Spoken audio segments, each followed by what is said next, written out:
बात करेंगे अब जिला गुजरात में लाला मूसा और खारियां की। तो यहाँ कौन कौन से अहम सियासी रहनुमा इलेक्शन में हिस्सा ले रहे हैं, सुहेल साहब आप हमें बताइएगा। ये NA-65 लाला मूसा खारियां, यहाँ भी जो है कॉन्फ्लिक्ट रहा है गुज्जर और जाट का। और पहले एक ज़माने में जो कायरा फैमिली थी वो गुज्जर ख़ानदान की रिप्रेजेंटेशन करती थी, लेकिन फिर गुज्जर फैमिलीज़ जो थी इसके अंदर भी कॉन्फ्लिक्ट पैदा हो गया कि कमरुज़्ज़मान कायरा के मुकाबले में नून के जाफ़र इकबाल साहब आए, जो कभी सपोर्टर होते थे कायरा फैमिली के, और वो नून की तरफ से आए तो उन्होंने कायरा साहब को जो है हरा दिया। इस दफ़ा जो है कायरा साहब तो कैंडिडेट हैं पीपल्स पार्टी के, दूसरी तरफ जो है मुस्लिम लीग नून ने एक नया कैंडिडेट चौधरी नसीर अब्बास सिद्धू को नॉमिनेट किया है, जो कि हमारे PF के जो सरबराह हैं, फ़ज़ाइया के जो सरबराह हैं, उनके भाई हैं। और ये पहले लड़ते रहे हैं इलेक्शन मुस्लिम लीग काफ के टिकट पे, लेकिन जीत नहीं सके। लेकिन इस दफ़ा नून ने उन्हें उतारा है और अपने जाफ़र इकबाल साहब को इग्नोर कर दिया है। और तहरीक इंसाफ ने यहाँ से सैयद वजाहत हुसैन शाह साहब को जो है वो मैदान में, हसनैन शाह साहब को मैदान में उतारा है। ये सैयद फैमिली जो है, सैयद फैज़ुल हसन शाह साहब उस फैमिली से हैं। ये बेसिकली सैयद फैमिली भी यहाँ बड़ा मुअस्सर सियासी जो है असर रखती है, लेकिन फिर दुश्मनियों की नज़र हो गए और दुश्मनी की जो है उसकी वजह से काफ़ी कत्ल व गारत हुआ इस हलके में, और ख़ुद सैयद ख़ानदान को इसका बड़ा जो है नुकसान हुआ।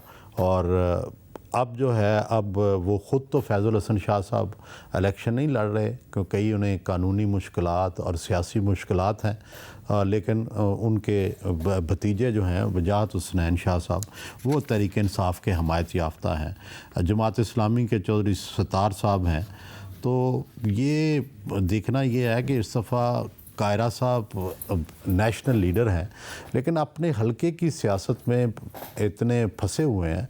उनकी जो दरअसल सपोर्ट है वो लाला मूसा के अंदर उनकी बड़ी सपोर्ट है, बड़ी पुरानी फैमिली है और बड़ा पुराना इनका हल्का असर है। लेकिन प्रॉब्लम ये होता है कि पंजाब के अंदर जो पॉपुलर वेव चलती है उसमें पीपल्स पार्टी को वो वोट नहीं मिल पाता, जो बड़ी पर्सनैलिटी हो उसके बावजूद भी वो वोट नहीं मिल पड़ता। तो इस दफ़ा भी यही क्राइसिस का उन्हें सामना करना पड़ा होगा कि पड़ेगा कि क्या वो अपनी पर्सनैलिटी के बावजूद, अपने नाम के बावजूद, क्या मुस्लिम लीग नून के और मुस्लिम तहरीक इंसाफ के कैंडिडेट को शिकस्त दे सकेंगे या नहीं। अच्छा, रियाज की तरफ चलते हैं। रियाज, ये बताएगा कि गुजरात का हल्का NA-65 में 8 फरवरी के इंतखाबात को लेकर अवाम में कितना जोशो खरोश पाया जा रहा है? अवाम किस उम्मीदवार की इंतखाबी मुहिम में ज़्यादा दिलचस्पी लेते दिखाई दे रहे हैं? जी, मैं इस वक्त NA-65 में मौजूद हूँ, लाला मूसा के मुकाम पर DT रोड पर मौजूद हूँ।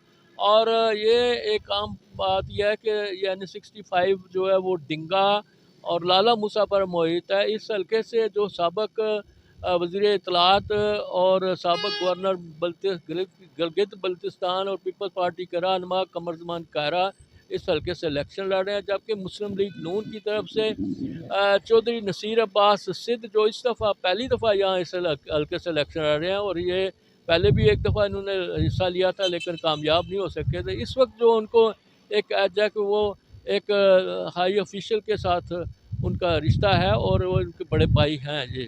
और चौधरी नसीर अब्बास सिद्ध जो उनसे पहले जो जाफ़र इकबाल मुस्लिम लीग नून की तरफ से MNA रहे हैं, उसके जो सिटिंग MNA सैयद फैज़ुल हसन शाह जो PTI की तरफ से MNA थे, वो उन्होंने प्रेस कॉन्फ्रेंस करके अपने आप को PTI से 9 मई के मामलात को रद्द करते, 9 मई के मामलात के मजम्मत करते हुए उन्होंने PTI को छोड़ दिया और अब इस वक्त वो आज़ाद हैसियत से इलेक्शन लड़ रहे हैं।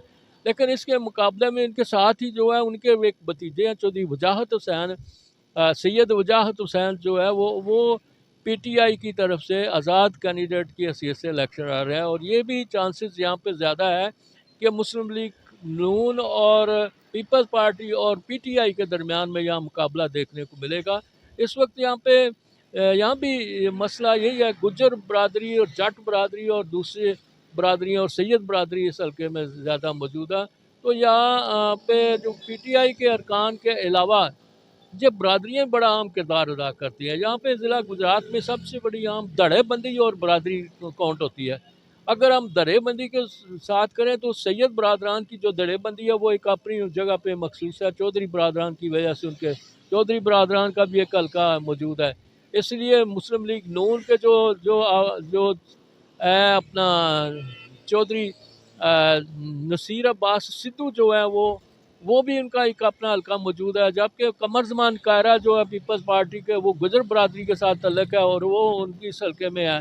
लिहाजा ये अगर ये कहा जाए कि पीपल्स पार्टी, मुस्लिम लीग नून और पीटीआई का मुकाबला होगा तो ये बिल्कुल हकीकत यही है कि ये मुकाबला जो है ऐसा हो सकता है। लेकिन ये भी मामलात है कि पीटीआई को भी मुश्किलात का सामना करना पड़ रहा है। अगर वो इलेक्शन में अपना वोट सही तरह दे सकी तो फिर तब्दीली हो सकती है। लेकिन इस वक्त अगर देखा जाए तो कंपटीशन जो है वो कमर ज़मान कायरा जो है उनके साथ और नसीर सिद्ध अब्बास के साथ जो है ना नसीर सिद्धू के साथ हो सकता है। लेकिन एक और बात यहाँ करता चलूँ कि साबका एमएनए चौधरी जाफ़र इकबाल जिन्होंने विड्रॉल किया है चौधरी नसीर अब्बास सिद्धू के लिए उन्होंने हमायत किया है। मुस्लिम लीग नून के वो पहले एमएनए और पार्लिमानी सेक्रेटरी भी रहे हैं और उन्होंने भी आप उनका जो हल्का है वो भी तकसीम हो चुका है।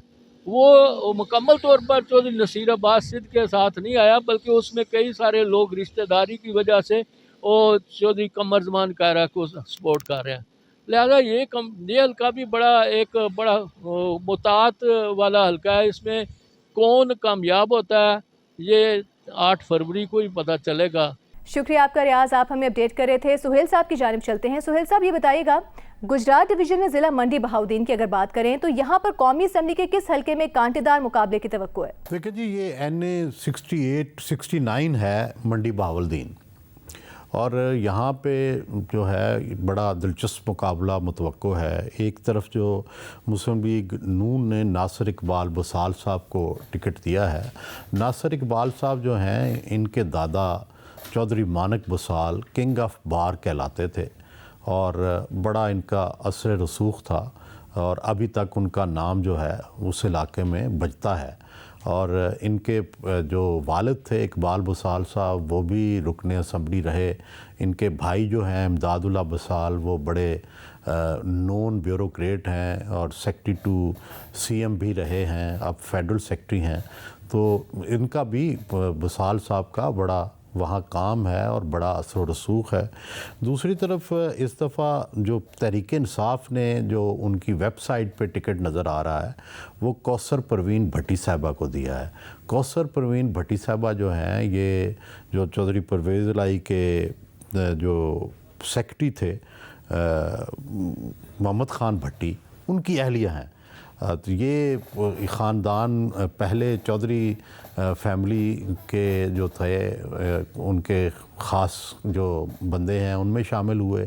फिर आहिस्ता आहिस्ता उन्होंने अपने हल्का भी एक बना लिया और सियासी तौर पर भी मुअस्सर हो गए।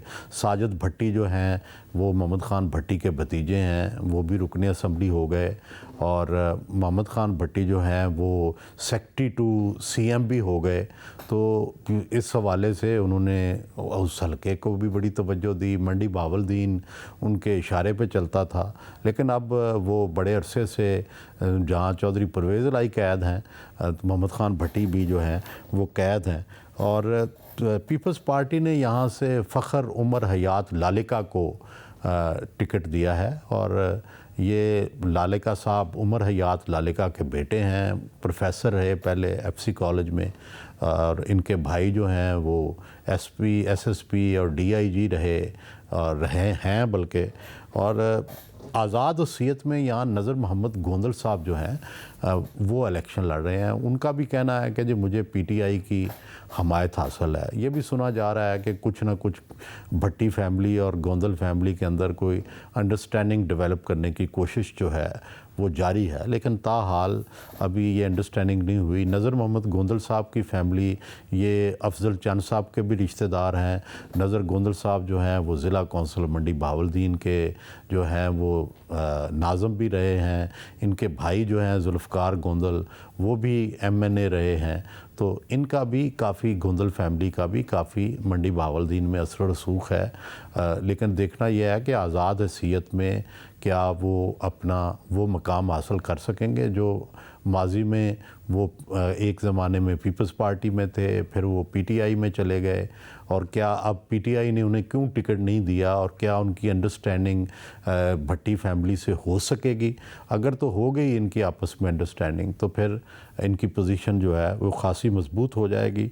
लेकिन बहरहाल नासिर बुसाल साहब जो हैं ये पिछली दफ़ा तो हार गए थे, देखना यह है कि इस दफ़ा क्या वो जीत सकते हैं या नहीं।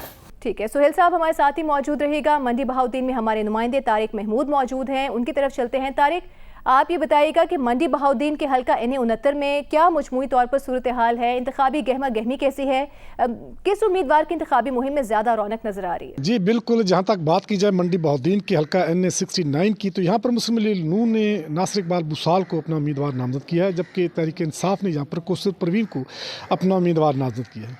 नासिर इकबाल बुसाल इससे पहले 2013 और 2018 के इलेक्शन जो है वो जीत चुके हैं, जबकि 2018 के इलेक्शन में नासिर इकबाल बुसाल ने उस वक्त के तहरीक इंसाफ के उम्मीदवार नज़र मोहम्मद गोंदर को तकरीबन 80,000 वोटों की लीड से शिकस्त दी थी। और इस दफ़ा तहरीक इंसाफ ने कौसर परवीन को अपना उम्मीदवार नामजद किया है, जो साबिक़ सेक्रेटरी पंजाब असम्बली मोहम्मद खान भट्टी की अहलिया है। और अगर देखा जाए तो उससे पहले जो इलेक्शन 2013-18 में थे उसमें भट्टी ग्रुप और बुसाल ग्रुप जो हैं ये दोनों इकट्ठे मिलकर एक दूसरे को सपोर्ट करते थे। भट्टी ग्रुप के जो उम्मीदवार साजिद खान भट्टी है वो PP 43 में सूबाई असम्बली का इलेक्शन लड़ते थे, और कौमी ये नासिर बुसाल को सपोर्ट करते थे। ताहम ये पहली बार है कि भट्टी ग्रुप और बुसाल ग्रुप दोनों एक दूसरे के मुकाबले इलेक्शन लड़ रहे हैं। ताहम अगर सियासी सूरत हाल की बात की जाए तो नासिर इकबाल बुसाल इस हल्का के एक सबसे मजबूत सियासी ख़ानदान से तल्लुक़ रखते हैं। इनके वालिद मोहम्मद इकबाल बुसाल मरहूम और इनके ताया मोहम्मद नवाज़ बुसाल मरहूम जो है वो इसी हल्के से MNA रह चुके हैं, और पूरे हल्के के अंदर नासिर इकबाल बुसाल एक मजबूत सियासी ग्रुप और धड़ रखते हैं अपने। और जबकि देखा जाए तो कौसर परवीन का ये पहला इलेक्शन है, वो कौमी असम्बली में पहली मरतबा इलेक्शन लड़ रही हैं। और जहाँ तक इंतखाबी गहमा गहमी की बात की जाए तो इंतखाबी गहमा गहमी के हवाले से देखा जाए तो अभी ये जहाँ पर वो गहमा गहमी नज़र हमें नहीं आ रही जो गुज़श्ता इलेक्शन में हुआ करती थी, जिसमें इलेक्शन कैंप होते थे, वहाँ पर वोटर आते थे, उनके खाने पीने के वहाँ पर इंतजाम होते थे। वो सूरत इस दफ़ा दिखाई नहीं दे रही।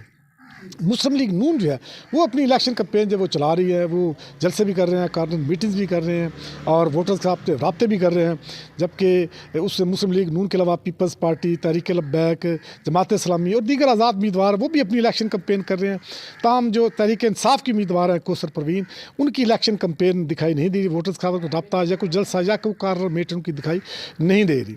इसके बावजूद जो PTI का जो वोटर है, खामोश वोटर है, वो बाज़ जो सियासी तजज़िया निगार हैं वो कहते हैं अगर वो 8 फरवरी को बाहर आ गए, पोलिंग स्टेशन पर पहुंच गए, उन्होंने वोट कास्ट किया तो PTI भी एक अच्छी पोजीशन हासिल कर सकती है। ताहम अगर देखा जाए 69 को मजमूई तौर पर तो यहाँ नासिर इकबाल बुसाल जो नून लीग के हैं उनका पलड़ा जो है भारी दिखाई देता है, क्योंकि वो एक मजबूत सियासी ख़ानदान है और उनके चांसेस जीतने के ज़्यादा दिखाई देते हैं। ताहम 8 फरवरी को ही ये मालूम होगा कि यहाँ के वोटर किसके सर पर इसका ताज सजाते हैं।